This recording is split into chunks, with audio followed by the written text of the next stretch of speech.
have dialed has been changed. The new number is... Please note, the new number is... Welcome to Black Telephone TV. Today we have Dimitri Reyes with us, and he's going to answer our questions, our 3 killer questions. Are you ready? I think I am. Am I ready? I hope so. Okay, so you know all about communication and acts of communication. Yeah. So the first one is, what is the strangest communication you've ever received? The strange. Okay, I had a couple, and it's really interesting because I was like just trying to mentally prepare for this, and I was like, I read Black Telephone Mag. There are certain poems I know I can't read before bed. My work isn't like that, so I really wanted to kind of put my head in that space, and I could kind of catch it when I'm thinking of this one moment. Now, can you repeat the question again? Oh my God, I'm failing my interview. It's fine. So talk to us about the strangest act of communication that you have been on the receiving end of. Yes. Okay, I got it. All right. I was 17. Ooh. I was skipping school. Don't skip school. Stay in school. I had my wife, now my girlfriend at the time. She was 18. She was already in college. I think she wanted to go like to the mall or something. My grades were good. So I was taking a personal day. So we left. We're at Penn Station. I'm from Newark, New Jersey. So we're in Penn Station. We're about to head into the city. And I see this lady. She has like a couple of jackets on, and she has 2 really big like roller suitcases, and she's trying to get them over like the median when you have to cross through and you have to pay for the MTA. So I go over, and not even thinking, I'm 17 at the time, so I feel like, oh, okay, I could just walk up to this woman, grab her bag, and put it over. So I get the big one, I put it over, and I'm going towards the second one, and I hear the graveliest voice, and it sounds like a Guido. It's really deep, and she's like, "Get off of my stuff!" And then she starts talking, and I know I'm building this up as a funny story, but then she starts talking about what is presumably like a husband or a lover that had passed away, and she was saying that he was supposed to be getting that for her, and I was trying to say sorry, and then I started getting spat at. I was getting like hawk spat at, and I was walking down the thing because at that point, like my girlfriend, which is my wife now, and everyone else is like just telling me to get away, and she's following me. So she stays on the other side. Her suitcase is on this side. Her other suitcase is on the other side, and until the train comes, like she's still trying to follow me and talking, and like the MTA people don't know what to do, right? Because this is like 2013. It's 2013, so I unfortunately, like, people weren't like cognizant to the fact that this lady was just having like a mental breakdown in the episode. So no one like went to her aid, and I was nervous. I didn't know what to do, and the train came and I got on, and that's something still until this day that I think about. And now as an adult, I think I would have handled that situation differently. But I think sometimes you just have to have those experiences to know how to react to those experiences later on. Yeah. Yeah. Well, I mean, like we all have like countless moments like that, right? Where that if you could just pause, like hit pause on the universe, you might respond or behave differently in the moment. But it's so hard in the moment, especially when you're a teenager or a kid, like you think you're just helping somebody out, but she thinks you're helping her, God knows what, right? Like it's right. So complicated. I always like I taught middle school and high school in a couple of programs for like about 6 years before I went into publishing, and I always think like like if you play like any RPG games or like any games on your phone that like your character usually gets options and they have like templated answers. I noticed that like when you're in middle school and you're in high school, a lot of those templated answers are locked out for you because you didn't have those experiences yet. So when young people try to do something in good faith or in goodwill, sometimes it isn't the best decision because they just didn't have that experience to know how to do it yet. So yeah, you just, when you're younger and you're experiencing, you're just learning how to navigate those situations and get through those situations. And I'm glad that I had that situation at that time because I never made that same mistake again. And of course, as you get older, you learn about personal space and you learn about consent, and things such as that. So yeah, but yeah, I still think about it from time to time. That was so sweet of you, though, to be helping. Yeah, yeah. I mean, keep asking me questions, though. we'll get other Next answers. question. Oh, okay.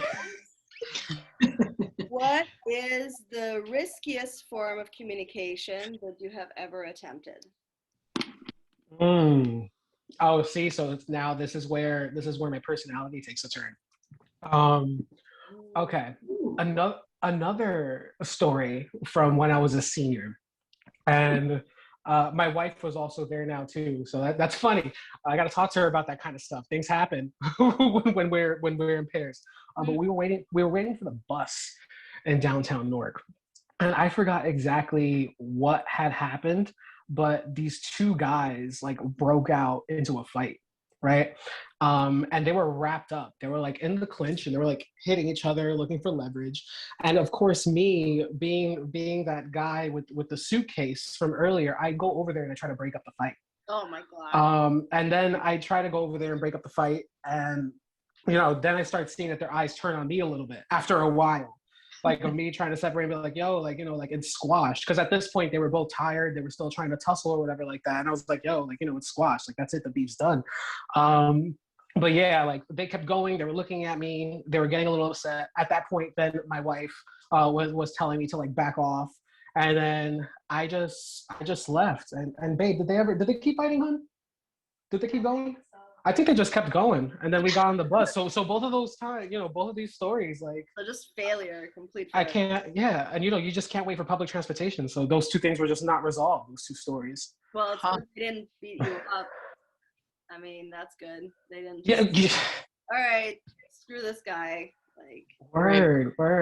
Like my mentor once, like there was a domestic violence thing happening outside, and she tried to stop it, and the partner, the woman, she actually turned on my mentor and she started telling her to like back off, and it wasn't her problem or whatever. So it's interesting, and I tackle some of those ideas and those traumas like throughout some of my other pieces and my other work. And I know I was talking to both of you about like speaking truth to power and like bringing poetry to the masses, and these stories are to help teach people, right? So it's like, how do we rewrite those situations, or what could we do with those things moving forward in order to fix that communication through those different times where we pick up that black telephone and there was a lack of communication or miscommunication. I think that's something that we should always be writing towards. So yeah, I talk about those kind of things too, and just trying to rewrite and see how to write our ways towards success, as a people. Mm-hmm. Definitely. Okay, the last question. Are you ready? I think so. Okay. It's so funny to ask. Prepare yourself. Wipe the sweat away. It's so funny to ask this question because, like, we ask it last, but it turns out people have sort of been answering it all the way through already. But this last question is, what's the biggest failure in communication that you've ever been a part of? The biggest failure in communication I've ever been a part of. Mm-hmm. Yeah, that's rough, because like those two times were like, well, but also like, let me be real, as a poet and a contributor, I know I'm gonna have to read something from this soon, so I'll try to relate it to what we've been doing so far. Yeah, actually, like a lot of people don't know, and I'm very private about my personal life, but I have a very like toxic family system. So I'm no longer speaking to anyone, any of my kin at all. Wow. And it's been like that for years. And like, I've been like, they've tried to get me fired. They've tried to slander me online before. And, it's just like a lot of mental illness and displaced aggression. So that's why I don't really talk about it so much, because one, it's not my space. And two, I think it's more of them still learning to be responsible for their own bodies and how they navigate like their own feelings and such. So I respect that process for them. But I think probably like the toughest or hardest part of communication, and even thinking about failed communication, is like just the dismantling of that family system. You know, at this point, my grandfather, which I'm going to speak about, we have a very small family. There's probably like only 8 members that are like really close in that nucleus, and my grandfather basically raised me. So once he passed away last year, like I no longer have an attachment to any of them, because he was kind of like that sinew that still held me connected to them. So yeah, like in the future, I don't know. You know, I'm still pretty young at 28. I'm still discovering a lot about like dealing with emotions with family, and like how to work through those traumas. Will I talk to them one day? Maybe. As of right now, do I think it's healthy for my own personal person to speak to them? No. When did you sever contact? 2019, the spring of 2019. Recently. Yeah, I mean, it's still pretty recent. I was, we're getting juicy. I actually got kicked out when I was 17, so around that same time too. Actually, no, it was 18.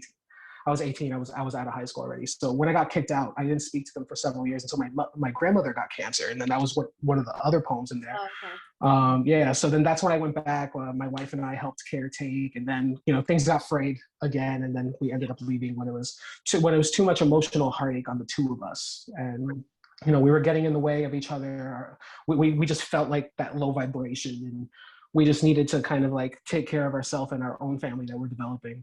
So yeah, so it was like cumulatively since I've been 18 now, maybe like 6 or 7 years. 6 or 7 years, like what was back and forth. like reason for kicking you out? Did you get in trouble? I don't even remember. It was like, well, see, the thing is, my mother is manic depressive, and she's bipolar, so those episodes would just happen at the smallest triggers. So I think it was an argument that her and I had, and it actually came to blows. I didn't hit her, but I got 2-piece. She has a pretty good jab. Wow. But yeah, so after that, she was like, get out. And within the next week or so, we found a little rinky-dink place, and we were gone. Then when we came back, it was another big argument. But by that time, it was because of how my siblings were being raised. I have a 15-year-old and 9-year-old sibling, and I just felt like they were exposed to too many things I was exposed to in my youth, and I was trying to like correct that. But I came all college educated and changed and holier than thou, so it was oil and water. Yeah. That's kind of an impossible situation. What are you supposed to do? Yeah, and I've had my own reservations about it for a long time. I sought therapy for it for a while. When I get health coverage again, I'll continue doing that. But my wife and I had several conversations about it, and it was you were completely right. She was like, at some point, there's nothing you could do anymore, even if you continue to try. At least you had that support system. Like, that's pretty incredible that your life partner has ended up being oh my God, yeah, friend. Never happens. That's so rare.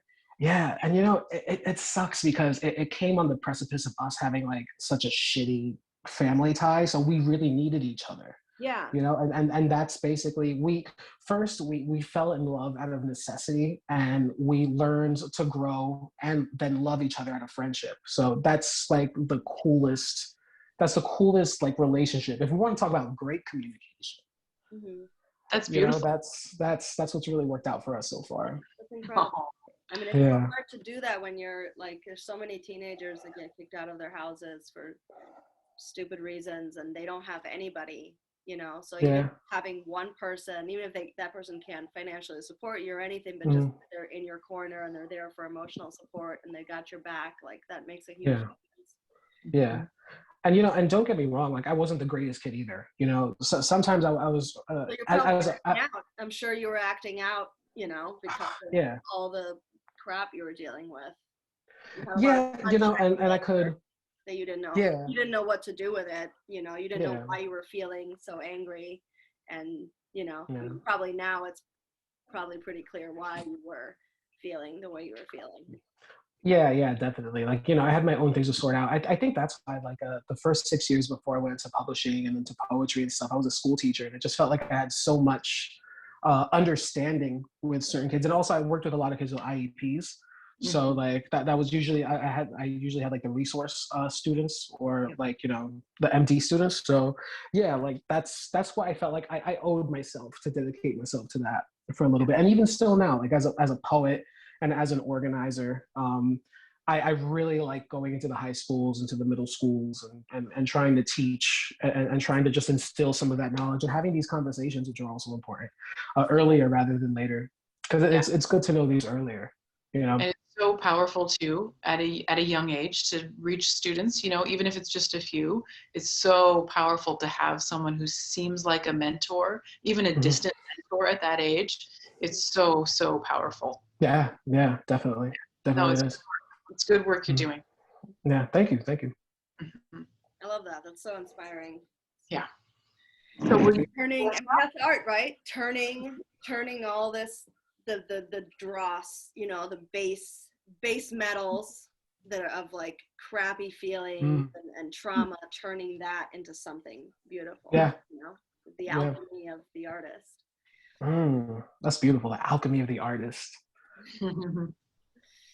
So are you ready to read us some of your poetry? Yeah. You guys are like family now. Okay, let me get some water. All right.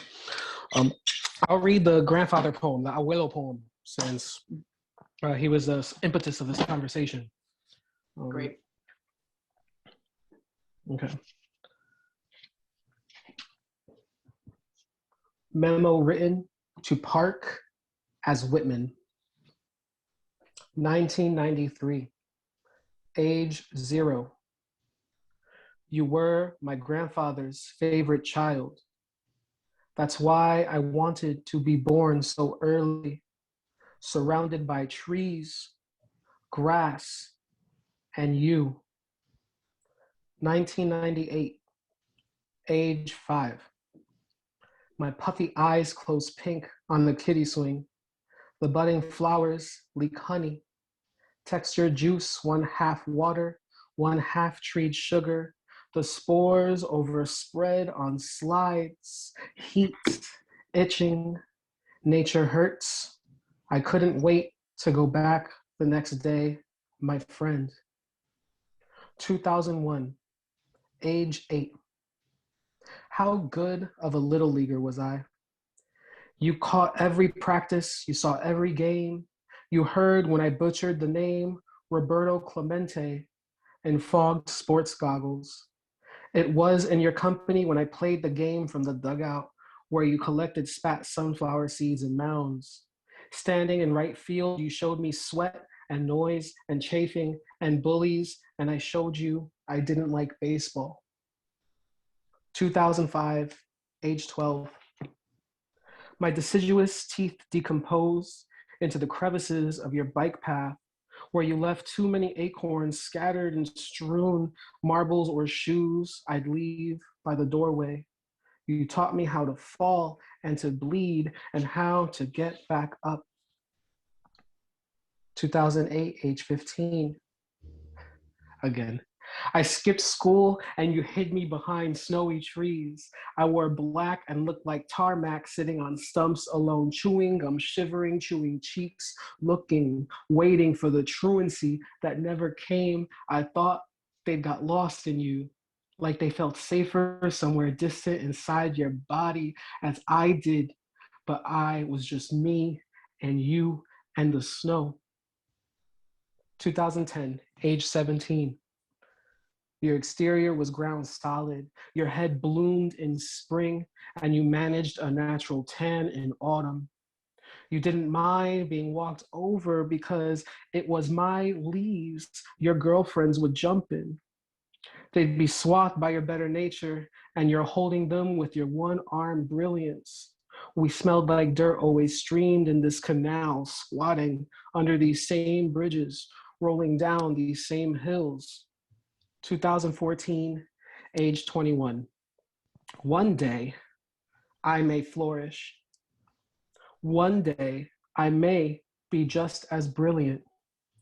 But for now, you and I will still be blades of grass. Thank you.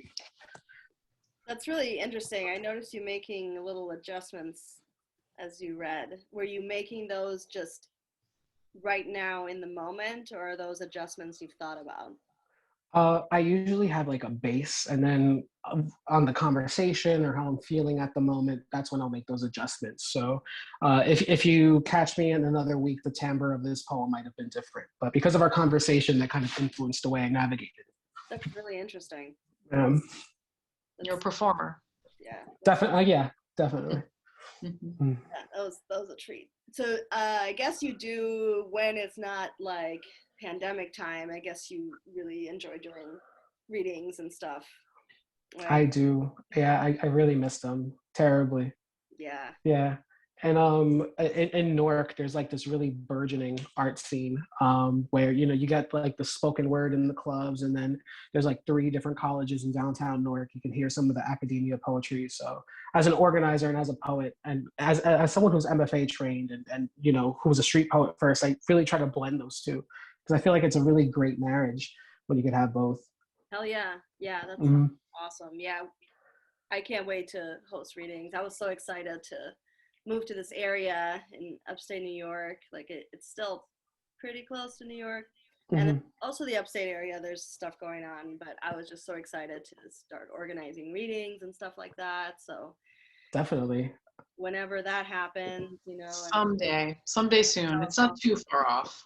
When I can do my telephone readings, you know, I'd love to have you, obviously. Oh yeah, definitely. Definitely. I would love to. I would love to. We could all meet halfway somewhere. Yeah, New York, I guess. Yeah, yeah. Yep.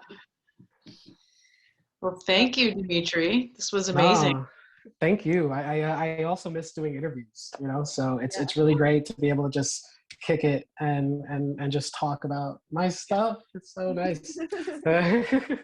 Yeah. I will close with saying, like, these 3 poems I sent you all are like some of the most vulnerable things like I said. I usually try to take some of that truth and then spin it out into a larger story. But these 3 poems were so distinct because they were still a teaching tool, but they were just straight and they were raw. So thank you for being that outlet for so many different like poets and writers to submit like this thing right here, like this tome, this is helping people. Like I can't wait. I wrote a really good review on this on Amazon, and they rejected my review because I think I said I was a contributor. But anyway. Yeah. Yeah, the Amazon, yeah, all the contributors are listed in the Amazon description. So yeah, okay. Well, thank you for doing that, and just thank you for sending us your vulnerable poems and trusting that we would, you know, handle them with care and thought. I really think we're getting a lot of vulnerable stuff, and we want that. And to me, that's amazing. Like that's the dream, really. Yeah, I mean, these are like, you know, raw communications of all different kinds. Yeah. And, it's been really cool. I'm really happy we decided to do these conversations too, because it's like then we find out more about the writers and where they're coming from, and you know, all the other different types of communication, you know. Yeah. Thank you. Yeah, thank you. But just thank you. This is beautiful. So where would you like people to find you? Okay, so you could find me on Instagram at Dimitri__Reyes, because there's another Dimitri Reyes on the internet somewhere. I'm also on YouTube at Dimitri Reyes Poet. I do online workshops, and I have a bunch of free videos and tips and interviews with other authors like these. It's a really fun time. And I am on Patreon as well. If you look up my name, I am no longer taking clients though, because I am like uber busy, but I do post for $3.99 a month poetry prompts every week. And I also have different blogs and articles about, you know, current events going on in literature that are pretty important. Nice. Cool. Yeah, give me those links and I'll add them when I post this. Sure. YouTube channel, you know, this will be on YouTube, so they can just click on it and just go right away and see your content. Awesome. All right, so we're all on the telephone, and pick it up and call us, read our magazine, submit, watch these videos.